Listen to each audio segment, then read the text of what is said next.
Poops talaga siya kinabukasan, talagang wala akong bloated. Hey everyone, so I'm gonna share with you my favorite drink na iniinom ko. This is from Thailand, but in-order ko na siya dito sa Philippines. Buti merong nagbebenta dito sa Philippines, kasi akala ko sa Thailand lang meron. Nung nag-Thailand kasi ako, discover ko siya through my friend, si Jai. And in-endorse niya sa akin tong fiber drink na to. Itong detox drink na to. This is so good.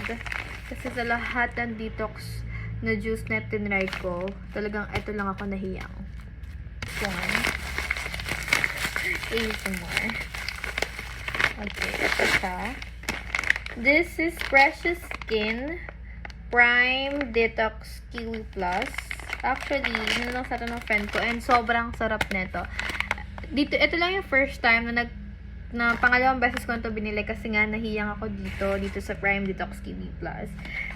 This is a Thailand brand. And buto na lang meron dito sa Philippines. I love it. Kasi ito lang ako humiyang. So yeah, pag talaga ito yung ininom ko before ako mag-sleep, talagang poops talaga siya kinabukasan. Talagang wala akong bloated. Talagang dun ko nasabi na flat pa lang yung tummy ko kapag nasa tamang wisyo ng pag-detox yung katawan ko, ganon. So yeah, if you're interested with this, ito talagang ko na to, talagang try and tested ko na siya. Ito sa akin sobrang good. And talagang siya sa akin, tawag dito, girl, I forgot. Siya sa akin, hiyang siya sa akin. So yeah, papakita ko sa inyo paano ko siya iniinom. Sa cold water ko siya iniinom. Guys, sa isang pouch, 10 pieces yung meron to. Ito yung itsura niya. Ayan. And ito, this is a cold water, guys. Lalagay ko lang siya, ganito. I'm gonna show you. Ito. I need gunting. So hard siya iniinom. Kasi mas masarap. Pag ayan na, haluin nyo, syempre. I'm gonna show you how I drink this. Talagang ini-straight ko lang siya. Kasi sobrang sarap na ito.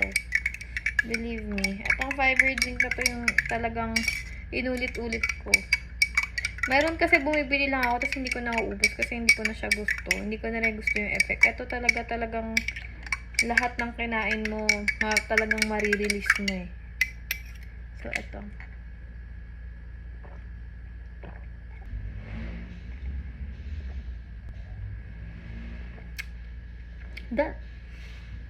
At saka alam nyo ba, having a good skin, kailangan makapag-detox din kayo. Kailangan ma-release nyo yung toxic sa katawan nyo. So, yeah. Yun lang guys. Bye-bye. And if you're interested about this, nalagay ko yung link sa comment section whenever it is or sa yellow basket kung saan ko siya makita. So, yeah. Try nyo to. Ang gandang detox na to. Yun lang guys. Bye-bye.